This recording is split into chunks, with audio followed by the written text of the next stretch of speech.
네, 가지고 계신 성경책 우리 마가복음 6장을 보도록 하겠습니다. 마가복음 6장 14절부터 16절까지의 말씀을 같이 읽도록 하겠습니다. 마가복음 6장 14절부터 16절까지의 말씀입니다. 네, 찾으셨으면 우리 같이 읽겠습니다. 시작. 이에 예수의 이름이 드러난지라 헤롯 왕이 듣고 이르되 이는 침례 요한이 죽은 자 가운데서 살아났도다.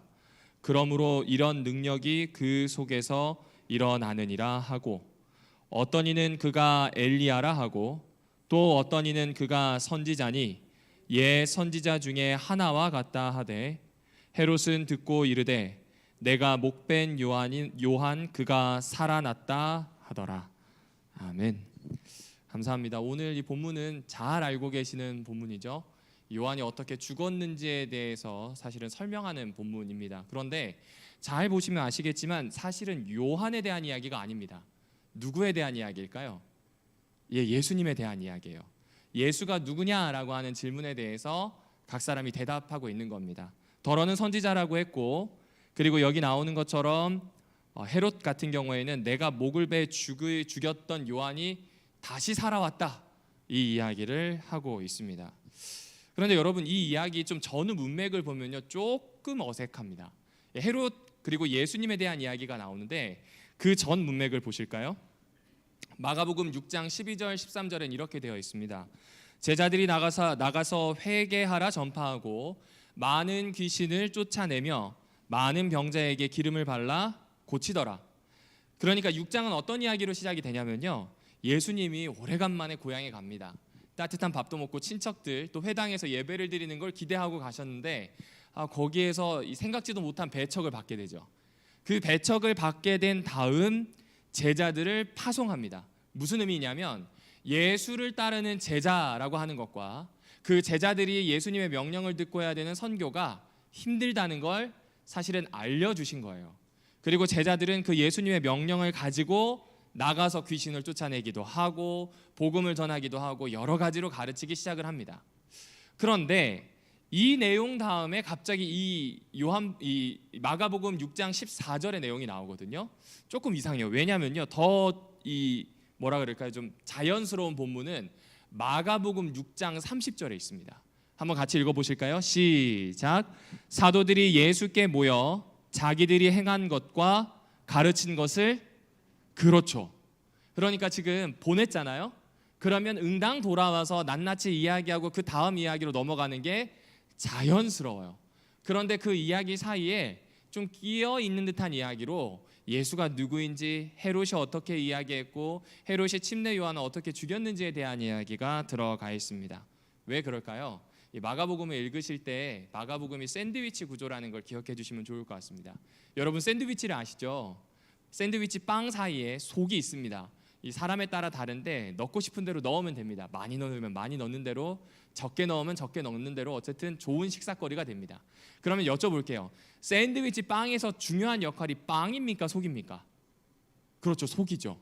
그러니까 지금 제자들 파송, 제자들 돌아온 다음에 이야기보다는 그 속에 해당하는, 샌드위치 빵이 아니라 속에 해당하는 침례 요한의 죽음과 예수님이 누구냐라고 하는 것이 이 마가복음 6장에서는 굉장히 중요한 이야기다라고 보시면 됩니다. 그럼 도대체 이게 왜 중요한가? 요걸 좀 오늘 살펴보려고 합니다. 여러분 다시 마가복음 6장 14절을 보실게요. 예수님의 이름이 드러나기 시작합니다. 어디까지 드러나냐면 예수님을 따르던 사람들의 소문이 당시 유대를 다스리고 있던 헤롯 왕의 귀에까지 들어가게 됩니다. 그런데 헤롯 왕이 이걸 듣고 뭐라고 이야기하냐면 침례 요한이 살아났다라는 이야기를 합니다. 그런데 이 이야기는 사실 헤롯의 이야기이기도 하지만 6장 14절에 보면 사람들이 먼저 그 이야기를 했습니다. 그리고 이 헤롯도 그 이야기를 하게 됩니다. 여기에서 한 가지 좀 걸리는 부분이 있습니다. 어떤 게 걸리냐면 여러분 마가복음 6장에 보시면 예수님의 친척들이 예수님을 배척해요. 선지자도 될 수 없고 너가 뭐냐, 너 그냥 요셉의 아들 아니냐 하면서 이렇게 막 배척하는 장면이 나옵니다. 예수를 잘 알고 있는 나사렛 사람들은 예수를 배척하는데 오히려 현실 정치에 뛰어들어 있는 유대 왕은 예수를 두고 침례 요한 혹은 이 침례 요한으로 대표되는 예언자라는 평가를 역설적으로 하게 됩니다. 왜 이 이야기를 여기 넣어두었는가?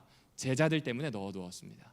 무슨 이야기인가 하니 예수의 친척들도 제자가 되진 못했어요. 마찬가지로 헤롯도 제자가 됐나요? 안 됐나요? 안 됐다는 걸 이야기하는 겁니다. 예수의 친척들보다는 예수님에 대해서 더 높은 평가를 하였을지는 모르지만 예수를 따르고 예수님의 명령을 듣고 제자들처럼 복음을 전하는 일은 하지 않았다. 그러니까 그는 예수님의 제자가 아니다라는 이야기를 해주고 있는 겁니다. 그러면 이 헤롯이 도대체 어떤 사람인지를 좀 잘 알아봐야 될 것 같아요. 왜냐하면 이 사람의 모습을 이렇게 좀 비추어 보면 오늘 우리가 뭔가를 좀 발견할 수 있을 것 같습니다. 여러분, 신약에서 참 복잡한 가게가 헤롯 가게입니다. 여러분이 아마 제일 처음 이 헤롯을 들으신 곳은 마태복음에 나오는 대왕인 헤롯입니다. 헤롯 대왕이라고 부르는데 이 사람 같은 경우에는 2살 아래의 모든 남자아이들을 죽이라는 유아 학살 명령을 내린 장본인입니다. 그 헤롯이 아닙니다. 오늘 마가복음에 등장하는 이 헤롯은 그의 넷째 부인의 아들, 서열로서는 둘째 아들인 헤롯 안티파스입니다. 아버지보다는 덜 잔인했는데 그거야 아버지만큼 정치적인 수완이 없었던 것으로 보입니다. 그런데 이 헤롯 안티파스에 대해서 마가가 이야기하는 건 그의 결혼이 정당하지 않다는 겁니다. 여러분, 이렇게 생각하시면 됩니다. 옛날에 우리나라에서는 칠거라는 걸 붙여서 만약 여인이 시집을 온 다음에 제대로 뭔가를 못하게 되면 내어 쫓겼어요. 소방 맞았어요. 그런데 팔레스타인 지역은요, 적절한 이유만 붙여서 이혼하겠다고 하면 남자들이 손쉽게 이혼할 수 있는 구조였습니다. 헤롯도 이것을 이용하게 됩니다. 원래 자신과 결혼했던 여자가 있었는데 사별하지 않고 이혼해버립니다. 왜 그런지 아십니까? 헤롯 대왕의 아들인 헤롯 안티파스의 이복 형제인 헤롯 필립이 있었습니다. 그런데 헤롯 필립은 이복 누나인 헤로디아와 결혼을 하게 되었어요. 그런데 문헌을 찾아보니까 헤로디아가 기가 막힌 미인입니다. 거기에다가 아들들이 다 분봉왕이에요. 분봉왕이 뭐냐면 나라를 이렇게 4개로 나누어서 헤롯 대왕이 다스렸던 나라를 4개로 나누어서 예를 들어서 헤롯 안티파스는 페레아 지방이랑 이 갈릴리 지방을 다스리고 또 빌립은 다른 데 다스리고 이렇게 나누어지게 됩니다. 그러니까 각각 세력이 엇비슷하잖아요. 그 세력에 대한 과시입니다. 왜 옛날에 왕이 되면 이전 왕에 있었던 후궁들을 취하는 것으로 내가 얼마나 강력한 힘이 있는지를 어필했었던 이 전통과도 좀 어떻게 맞닿아 있습니다. 그러니까 아름답기도 하고 이 내 아내로 취하고 싶기도 하고 위력을 가시하고 싶었던 안티파스가 적절한 구실을 붙여서 아내를 쫓아냅니다. 이거 유대인들이 보고 가만히 있을까요? 안 있을까요? 안 있죠. 그런데 남자들이 보기에는 큰 문제가 되지는 않습니다. 당시 유대 전통에서는 뭐 그러려니 할 수 있는 게 있어요. 그런데 다음 게 더 파렴치합니다. 어떻게 하냐면 헤로디아를 어떻게 잘 구슬렸는지 이혼시킵니다. 그리고 동생의 아내를 자기의 아내로 맞아 들여버리게 됩니다. 이거 말도 안 되는 각이죠. 완전히 이게 꼬이게 되었습니다. 그런데 이것에 대해서 아무도 이야기할 수가 없었어요. 목이 달아나니까요. 특별히 마가복음에 보면 유대 지도자들도 입 밖에 내지 못했던 것 같습니다. 왜냐하면 생사 여탈권이 자신들에게 있는 게 아니라 사내들인에 있는 것이 아니라 헤롯 안티파스와 로마에게 있기 때문에 썩 그렇게 얘기할 수 있는 상황은 아니었던 것 같습니다. 이 궁궐 스캔들은 모두 다 알지만 쉬쉬하는 이야기였던 것이죠. 그런데 이 궁궐 스캔들에 대해서 궁궐 밖에 살고 있던 침례 요한이 입을 열기 시작합니다. 무엇이라고 생각했을까요? 너 그렇게 하면 안 돼. 이야기를 하게 돼요. 그래서 헤롯이 보기에는 이 침례 요한이라고 하는 껄끄러운 사람, 그래서 자기가 죽여버렸던 정적이나 다름없는 그 사람의 제2의 침례 요한, 어쩌면 부활했을 수도 있고 그 능력이 그대로 같다고 볼 수 있는 예수가 나타났다는 것이 달갑지 않다는 겁니다. 그러니까 예수를 받아들이지 못하는 첫 번째 이유를 헤롯은 이렇게 설명하는 거예요. 듣기 싫은 소리 하는 거예요. 왜 제자가 되지 못하는가? 듣고 싶지 않은 이야기를 자꾸 뱉어내는 존재가 예수님이기 때문에 그래요. 조금 더 보실까요? 헤롯이 그렇게 선택을 한 이유에 대해서 마가복음 6장 17절에서는 이렇게 이야기합니다. 헤롯이 헤로디아 그 여자를 위하여 침례 요한을 옥에 가두었다는 표현을 합니다. 그러니까 헤로디아와의 결혼을 정당하게 만들기 위해서는 아무도 이야기하면 안 되는데 자꾸 이야기하고 있는 요한이 거슬렸고 자기 아내를 위하여 헤롯은 이 침례 요한을 가두게 된 것이죠. 그리고 이 이야기는 여기에서만 나오지 않습니다. 마태복음에도 나오는데 마태복음은 당신이 그 여자를 차지한 것이 좋지 않습니다, 옳지 않습니다라는 이야기를 노골적으로 하는 표현으로 나옵니다. 조금 찾아봤습니다. 여기 ANT라고 되어 있는 건 요세푸스라고 하는 그 당시 유대 역사가가 쓴 주위시에서 막 이렇게 아주 길어요. 쉽게 얘기하면 이 유대 역사의 한 부분의 갈래를 쓴 책입니다. 그 책에 보면 그녀라고 표현을 합니다. 헤로디아는요, 유대인들의 조상의 전통과 율법을 존중하지 않았다는 거죠. 로마법에 따라서 분명히 유대의 왕임에도 불구하고 로마법에 따라서 이전의 남편과는 이혼해버리고 그리고 말도 안 되는 가계인 시아주버님과 결혼을 해서 살게 되었다. 뭐 이 이야기를 하는 겁니다.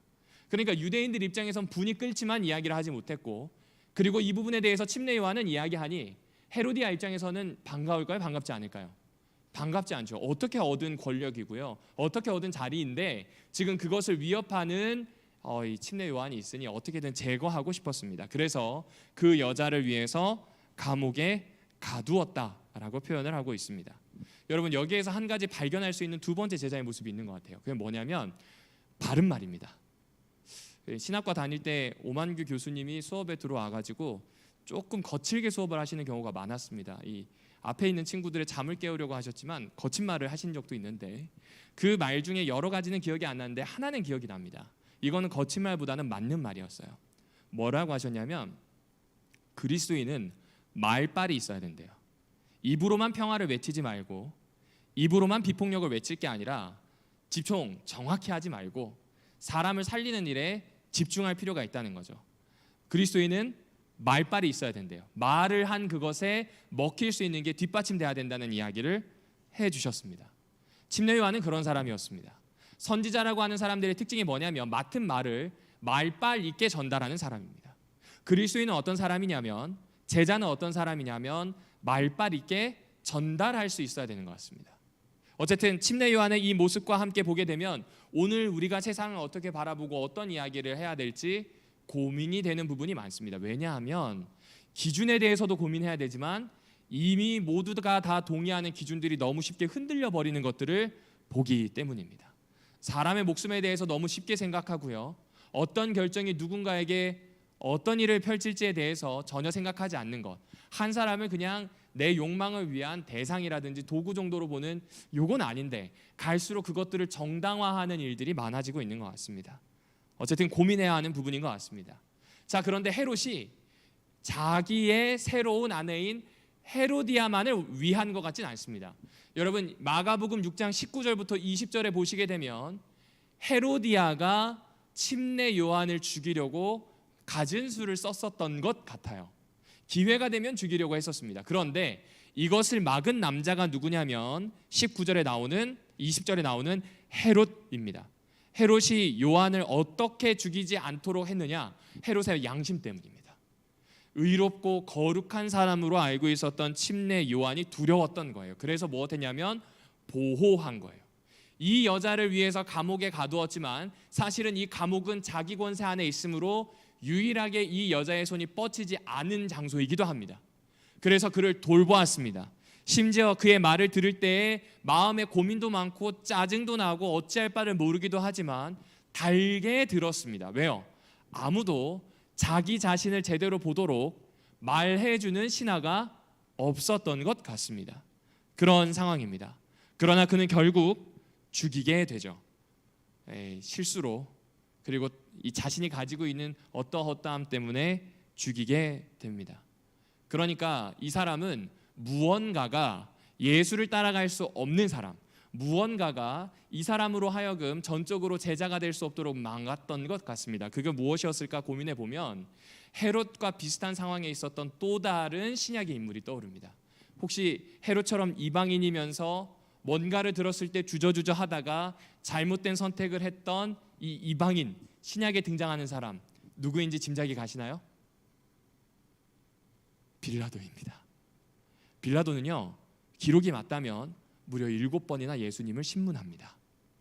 그런데 그 7번이나 예수를 신문하면서 예수가 무죄하다는 걸 알았어요. 네가 왕이냐? 내가 유대인의 왕이다. 로마는 이제는 저리 가라. 내가 여기에서부터 너희들에게 철저하게 저항을 하겠다 라는 이야기를 했다면 로마법에 위반이 되므로 죽이는 게 맞아요. 그런데 내가 왕이래요. 요한복음에 나오는 거 보니까 왕이라고 한 다음에 뭐라고 하냐면 내 나라는 이 땅에 속하지 않았다는 표현을 합니다. 그러니까 그때부터 감이 왔어요. 이 사람은 무죄하다. 로마와는 상관없다. 자신이 가지고 있는 정치 사상이든 뭐든 어쨌든 로마의 법과는 상관이 없다. 그래서 계속 질문을 합니다. 확실하게 무죄가 될 수 있는 증거를 찾기 위해서 질문을 하는데 애매합니다. 그리고 여기 보시면 제일 마지막에 빌라도가 묻죠. 진리가 무엇이냐고 예수님에게 질문합니다. 이게 정말 진리를 찾기 위해서라고 하는 건 후대에 붙여진 해석이고, 원래 있는 걸 보면 도대체 진리가 무엇이길래 목숨을 거는가입니다. 너가 생각하는 진리가 밥을 먹여주느냐? 이 이야기입니다. 실리적이고 이익이 되는가? 이걸 물어보는 거예요. 그런데 예수님은 그 이야기를 듣고 대답하지 않습니다. 자, 이제 그러면 무죄가 확정이 됐죠. 로마에게도 위해를 가할 수 없는 사람이에요. 그러면 빌라도는 총독이고요, 로마에서 보낸 공정한 사람입니다. 이제 이 사람을 풀어주는 게 맞습니다. 그런데 그렇게 하지 않고 눈치를 살핍니다. 군중의 눈치를 살펴요. 예수를 놓아주면 이 지도층이 들끓고 일어나가지고 시끄러워질 것 같아요. 시끄러워지는 걸 총독은 원하지 않습니다. 왜냐하면요, 옛날 로마의 총독들이 각 이 속국에서 혹은 영지에서 자신이 다스리면서 평화롭게 하려고 노력을 했습니다. 이유가 무엇이냐면 로마의 황제는 신이에요. 신이 다스리는 땅은 당연히 평화로워야 됩니다. 그게 팍스 로마라나 로마의 평화라는 뜻이에요. 그런데 그 평화로운 나라의 소요가 일어난다면 쉽게 이야기해서 총독에게는 인사고과가 좋은 점수를 받을 수 없다는 겁니다. 대부분 총독들은 자기가 있는 영지 혹은 속국에서 최선을 다합니다. 그래서 어디로 가고 싶어 하냐면 로마로 가고 싶어요. 로마에 진출해서 원로원이 된다면 이제부터는 떵떵거리며 살 수 있습니다. 더 이상 피비린내 나는 전장터에 있지 않아도 되고요, 유대처럼 속 시끄러운 민족들과 함께하지 않아도 됩니다. 누릴 만큼 누리고 살 만큼 살 수 있는 기회가 로마에서 열립니다. 따라서 정치적인 이득, 실리를 따지는 게 총독들의 기본적인 마음입니다. 그런데 예수를 놓아주게 되면 시끄러워지겠죠. 만약에 봉기라도 일어나게 된다면 어떻게 될까요? 인사고과에 안 좋아요. 그래서 뭐라고 하냐면 열심당원의 지도자이자 강도인 바라바를 놓아주랴, 아니면 예수를 놓아주랴라고 이야기합니다. 빌라도가 기대한 것은 당연히 예수를 놓아주는 겁니다. 무죄하고요, 그것이 맞습니다. 그런데 여기에서 강도라고 표현한 이 강도는 실제로 노상에서 누군가에게 위협을 가하고 때려서 돈을 빼앗거나 재물을 빼앗는 사람이 아니라 철저하게 로마 입장을 담은 이야기입니다. 로마 입장에서는 로마의 통치에 반기를 드는 사람, 속국의 입장에서는 민족주의자들이자 애국주의자들이자 독립운동가들은 로마가 보기에는 강도들이에요. 우리의 평화를 빼앗는 사람들이에요. 그러니까 로마 입장에서는 절대로 풀어주지 말아야 되는 사람이 누구냐면 바라바예요. 둘을 내어놓으면 당연히 빌라도는 예수를 사람들이 선택할 것이라고 봤습니다. 그런데 사람들은 누구를 원합니까? 바라바를 원합니다. 그리고 결국 예수는 죽도록 그 손에 넘겨주게 됩니다. 다시 이야기하지만 옳은 거 알아요.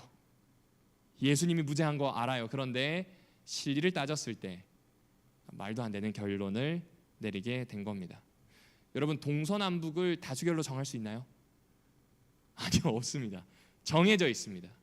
정해져 있는 것을 다수결로 정한다는 건 자기가 가지고 있는 욕망이 지금 반영되고 있다는 겁니다. 다시 돌아와 볼까요? 헤롯도 마찬가지입니다.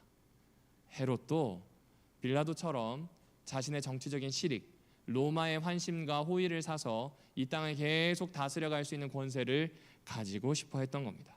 자, 그렇다면 이 스토리의 궁극적인 메시지는 무엇일까요? 일단 첫 번째는 헤롯 안티파스의 궁에서 비정상적인 일이 일어났어요. 빌라도의 법정에서도 어떤 일이 일어났냐면 상식을 벗어나는, 법과 전혀 상관없는 말도 안 되는 부정의가 일어나게 됩니다. 그리고 빌라도도 그렇고 헤롯도 그렇고 알지만 행동했어요, 안 했어요? 안 했어요. 이 부분을 꼬집는 겁니다. 성경 용어로 바꾸면 의로움도 의를 행한 능력도 없다는 것을 마가가 지금 고발하고 있는 겁니다. 그런데 역으로 침례자 요한은 예언자이자 선지자입니다. 그런데 이 사람은 타협하지 않아요. 하나님을 따르는 그의 제자도는 타협하지 않습니다. 용기를 냅니다. 대가를 치를 수 있는 큰 용기를 냅니다. 그러니까 여기에서 제자의 모습 세 번째가 발견되는 겁니다. 대가를 치러야 됩니다. 실리를 따질 게 아니라 대가를 치루어야 합니다. 헤롯이 끝내 예수의 제자가 될 수 없었던 이유는 대가를 치르지 않으려고 하였기 때문입니다. 무엇보다 그 당시에 제자가 된다는 것은 죽음을 바로 옆에 끼고 사는 겁니다. 선교와 순교는 이상하게 딱딱 뒷글자가 맞죠? 늘 같이 다녔던 이야기입니다. 이 이야기를 은연중에 마가는 지금 이 침례 요한을 통해서 이야기합니다. 그러니까 다시 한번 우리에게 질문하는 거죠. 다시 한번 보실까요? 마가복음 6장 14절에 보면 예수의 이름이 드러납니다. 그럼 질문하겠죠? 예수가 도대체 누구냐는 거죠. 목숨을 걸고 쫓아갈 만한 사람인지, 아니면 우리가 그렇게 기다리는 저항군 메시아인지, 아니면 또 다른 선지자인지 사람들이 궁금해하는 그 질문에 대해서 대답을 하고 있는 겁니다. 헤롯은 그의 제자가 되기를 실패하였고 제자들은 따라갔지만 온전히 알지 못했으며 친척들과 가족들 같은 경우에는 예수 자체를 배척했습니다. 도대체 예수가 어떤 분인지, 도대체 우리에게 어떤 분으로 모셔야 하는지에 대해서 묻고 있는 것입니다. 자, 그러면 우리는 예수를 어떻게 받아들여야 할까요? 그 이야기가 헤롯의 말도 안 되는 잔치 그 다음에 벌어지는 오병이어 사건을 통해서 이야기해 주고 있습니다. 먼저 우리 30절과 31절을 잠시 읽어보도록 하겠습니다. 30절과 31절에 있는 말씀입니다. 같이 읽겠습니다. 시작. 사도들이 예수께 모여 자기들이 행한 것과 가르친 것을 낱낱이 고하니 이르시되 너희는 따로 한적한 곳에 가서 잠깐 쉬어라 하시니 이는 오고 가는 사람이 많아 음식 먹을 겨를이 없음이라. 맞습니다. 여러분, 이 모습을 보게 되면 제자들이 이제 헤롯의 이야기와 상관없이 돌아와서 예수님과 낱낱이 이야기합니다. 예수님도 이때는 제자들과만 이야기합니다. 그럼 여기서 하나가 또 드러나네요. 어떤 이야기냐면 예수님과는 개인적인 관계가 필요하다는 겁니다. 낱낱이 고하는 관계가 필요하다는 겁니다. 지금 보시는 것처럼 사람들이 많이 모여들고요, 분주하고 음식 먹을 겨를도 없이 바빠요. 그래도 예수와 관계를 맺어야 합니다. 헤롯의 이야기로 해볼까요? 바쁘다고 시간이 없다고 하지만 시간의 대가를 치루어서 만나야 되는 분이 누구예요? 예수라는 이야기입니다. 그리고 더 중요한 게 있습니다. 한적한 곳에서 예수와 시간을 보내려고 했는데 이 시간이 실패했나요? 성공했나요? 지금 이 말씀을 보시면요, 예수님과 이렇게 오랜 시간을 같이 가졌나요? 아니요, 그렇지 않습니다. 실패했어요. 그럼에도 불구하고 이 시간을 가지는 것은 의미가 있다는 겁니다. 예수와 개인적인 관계를 가지는 것이 한 번의 성공이라든지 꾸준한 성공을 의미한다는 게 아니에요. 제자들도 어려워했어요. 그런데 그 시간을 우리 역시 잘 가져야 할 것에 대해서 암시해 주는 것 같습니다. 어쨌든 예수님과의 이 시간을 빼앗는 군중들이 오게 됩니다. 그리고 이 군중들이 오게 되었을 때 오늘 이야기의 핵심은, 오병이어 이야기의 핵심은 이들을 먹였다는 겁니다. 다른 복음서에 보면요, 예수님에 대해서 열광하면서 쫓아오는 대중들에 대한 이야기로 가득 차 있습니다. 그런데 지금 쭉 읽어보시게 되면 마가복음은 조금 다릅니다. 왜 군중들이 모였는가, 도대체 그 동기가 무엇인가라고 하면 그 이야기는 조금 다릅니다. 여러분, 지금 이 앞에 보이시는 것처럼 마가복음 6장 34절을 한번 보실까요? 34절은 제일 아래쪽에 있습니다. 거기에 뭐라고 되어 있냐면 예수께서 나오사 큰 무리를 보시고 그 목자 없는 양 같음으로 인하여 불쌍히 여겼다는 표현이 나옵니다. 이 표현에서 마가는 좀 중의적으로 사용합니다. 이 표현은 어디에 먼저 쓰냐면요, 여기에 나오는 표현입니다. 열왕기상 22장 17절이거든요. 이때가 언제냐면 전쟁을 치르고 있을 때예요. 그 전쟁을 치르고 있을 때 이스라엘의 모습이 목자 없는 양 같아서 그냥 다 집에 돌려보냈다는 거예요. 그러니까 목자 없는 양 같다는 건 다른 말로 하면 구약에서는 지도자 없는 군대에 대한 모티프로 자꾸 나오는 이야기입니다. 그러니까 지금 이 오병이어의 사건은 저항군 메시아에 대한 이미지를 이렇게 좀 강화시키는 것처럼 보여요. 군대의 대장이 되시고 로마와 헤롯을 엎어버릴 수 있는 힘을 가지고 있는 메시아에 대한 이야기처럼 보입니다. 왜냐하면요, 제자들에게 명하셔요. 여기서 얘기하는 이 에피타사라고 하는 명하사는 좀 신약에서 잘 사용하지 않는 부분입니다. 이 부분은 군사령관이 부관이나 부하에게 명령할 때 쓰는 겁니다. 마치 제자들을 부관 다루듯 군대에서 사용하듯 그렇게 다루는 것처럼 보입니다. 게다가 50명, 100명씩 안 칩니다. 군의 기본 단위가 50부장, 100부장을 통해서 이루어졌었거든요. 그 모습과 비슷해 보이기 때문에 그렇습니다. 그런데 마가는 그냥 이걸 건드리는 게 목적이었어요. 사람들이 기다리고 있는 메시아의 모습이 군인 메시아, 저항군 메시아라고 하는 그 부분을 건드리는 게 목적이었습니다. 마가는 이걸 통해서 하고 싶은 이야기가 조금 달랐습니다. 그걸 어떻게 할 수 있냐면 마가복음 6장 45절에 나옵니다. 예수님께서 만약 군대를 조직하기 원하셨다면 남자만 5,000명 모였으니 그날 밤에 헤롯 안티파스의 궁으로 들어가서 완전히 쓸어버리면 해결됩니다. 맞나요? 그런데 그렇게 하지 않으시고요, 예수께서 즉시 제자들을 재촉하십니다. 굉장히 강한 표현이죠. 제자들이 사람들 위해 서는 걸 막으세요. 집으로 다 돌려보내십니다. 대중들의 열망과 대중들의 생각과는 전혀 상관없는 행동을 하세요. 이것을 요한복음에서는 더 구체적으로 이렇게 이야기합니다. 그러므로 예수께서 그들이 와서 자기를 억지로 붙들어 임금으로 삼으려는 줄을 아셨다고 표현합니다. 그래서 이 사람들을 피해서 어디로 가셨어요? 홀로 산으로 가셨다는 이야기로 마무리되게 됩니다. 그렇습니다. 저항군 메시아, 군인 메시아라고 하는 이미지가 아니라 진짜 예수가 어떤 메시아인지를 지금 이 마가는 소개하고 싶은 겁니다. 도대체 어떤 모습일까요? 구약에 나오는 이야기를 반복하고 싶은 거예요. 여러분, 구약에 보면 출애굽기 18장 25절에 모세가 자기 혼자 백성의 재판을 하다가 지치는 것을 보고 이드로의 충언을 듣습니다. 그래서 어떻게 하냐면 10부장, 50부장, 100부장, 1000부장으로 나누어서 이들을 관리하기 시작합니다. 100부장이 관리할 만한 재판은 100부장이 하도록, 1000부장이 할 만한 건 1000부장이 하도록. 이거는 이슈가 되고 너무 크다. 그러면 모세가 직접 하도록. 그렇죠?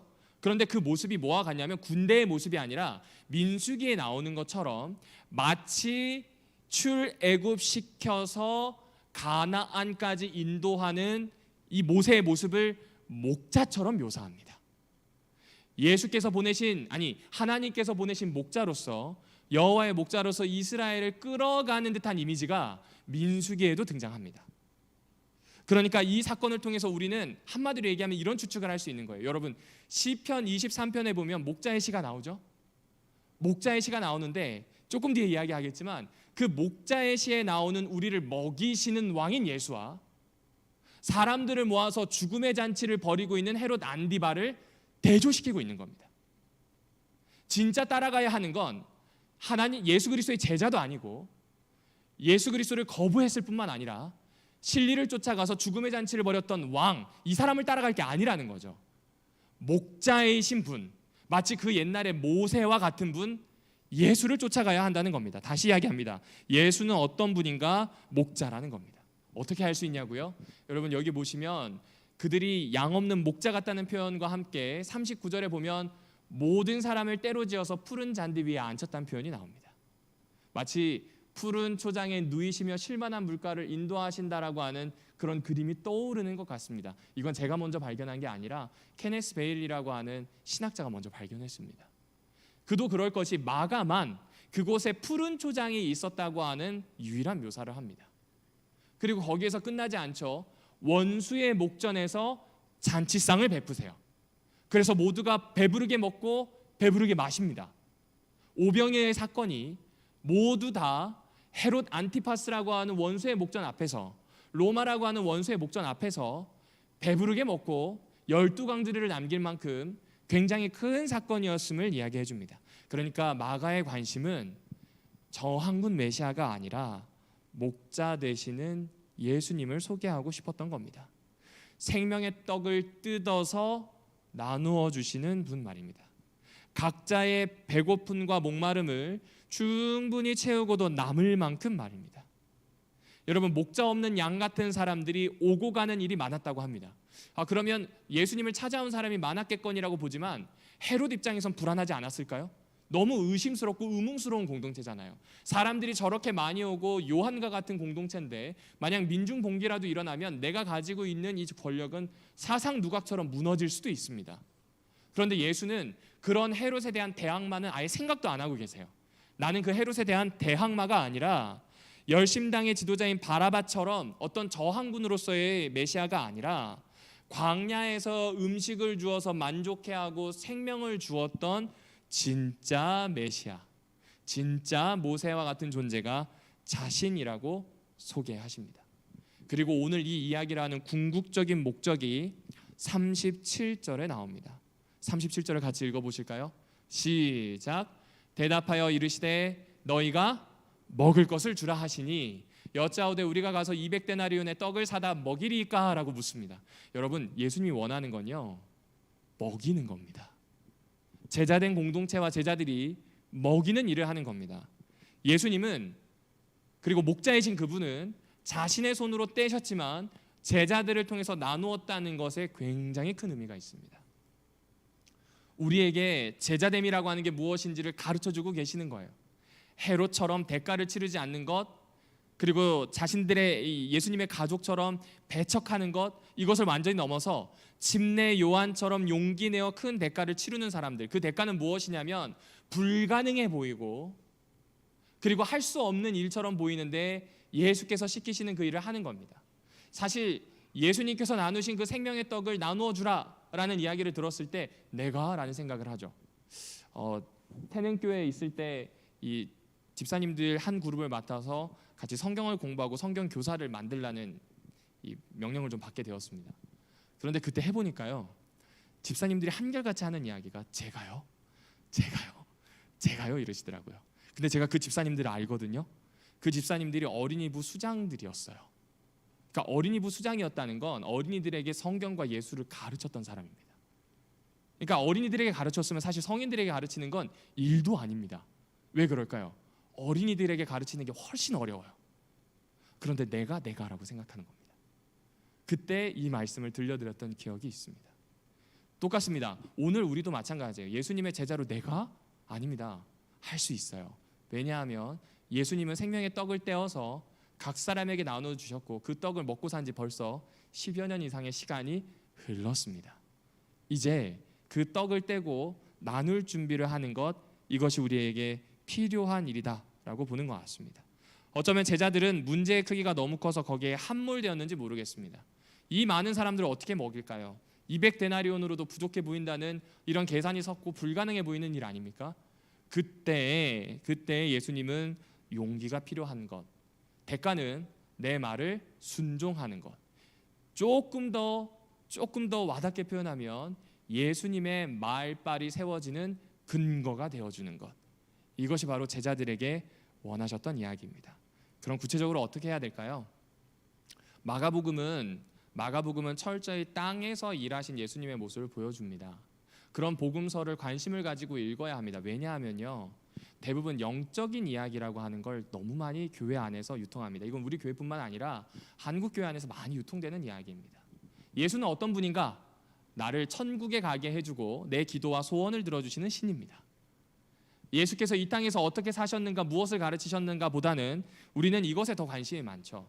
예수가 신이라고 하는 증거와 구원의 근거가 된다는 것에 훨씬 더 관심이 많습니다. 신이라는 근거는 마리아를 통해서, 이 처녀 마리아를 통해서 태어났다고 하는 것이고, 구원받고 천국에 갈 근거라고 하는 것은 십자가와 부활입니다. 맞습니다. 이것이 복음이 가지고 있는 핵심 중에 하나입니다. 그런데 이 전체가 복음 전체를, 이 복음서 안에 있는 내용 전체를 이야기한다고 볼 수는 없습니다. 그럼에도 불구하고 이 두 가지만 알고 있으면 사실 일주일 동안 복음서를 안 읽고도 살만해요.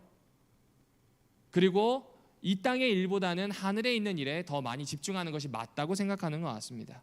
그래서 어떤 이 한국 사회문화연구소, 한국 교회 사회문화연구소에서 한국 기독교가 가지고 있는 예수 인식에 대해서 조사했는데 그 내용에 보면 이런 내용이 있습니다. 좀 와닿는 것도 있고 고민해봐야 되는 부분도 있는데 여러분도 아마 똑같지 않으실까 싶습니다. 제가 예수님과 교제하고 있는 그 자체가 중요한 것 아닌가요? 이런 이야기를 참 많이 한다는 겁니다. 그런데 잘 생각해보면 예수님과 교제한다는 게 그것만 중요하다면 우리는 굳이 성경을 살펴서 이 땅에서 살아내셨던 예수를 볼 필요는 없습니다. 왜냐하면 기도만으로도 연결되는 게 충분하거든요. 복음서의 예수님의 가르침은 우리가 얼마나 약한 죄인인지를 깨닫게 해주시려는 것 아닌가요? 맞습니다. 틀리는 거 아닙니다. 그런데 약한 죄인이라는 걸 깨닫는 것과 용서받았다는 것 안에 사는 것, 요것에만 집중하게 된다면 어떤 윤리적인 기준이 있어야 할까요? 교회에서 일어나고 있는 수없이 많은 문제들을 보게 되면 사실상 그 기준에 대해서 물어볼 수밖에 없습니다. 이거는 한국 교회가 가지고 있는 숙제인 것 같습니다. 조금 더 볼까요? 영적으로 봐야 한다면 그 영적이라는 것이 하늘에 대한 것이라면 이 땅에 대한 이야기는 도대체 어디 있냐는 겁니다. 이런 질문들이 쭉 나오는 겁니다. 이 질문은 사실 한국 교회만 있었던 게 아니라 과거에도 있었습니다. 예를 들어 볼까요? 독일의 히틀러 같은 경우에는 요한복음 8장에 나오는 거짓 아비의 자녀들로 유대인들을 찝습니다.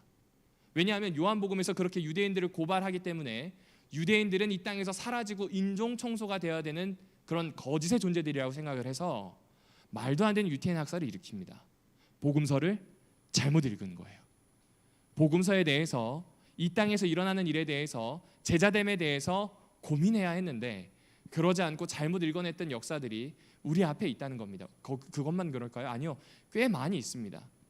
여러분 옛날에 마녀사냥 그렇고요. 우리나라에서도 서학이라고 불렸던 천주교인들을 몰아낼 때도 똑같은 일들이 있었습니다. 그리고 그 일을 앞장섰던 사람이 사실은 서학을 연구했던 사람들 중에 조정으로 등을 튼 사람들이었습니다.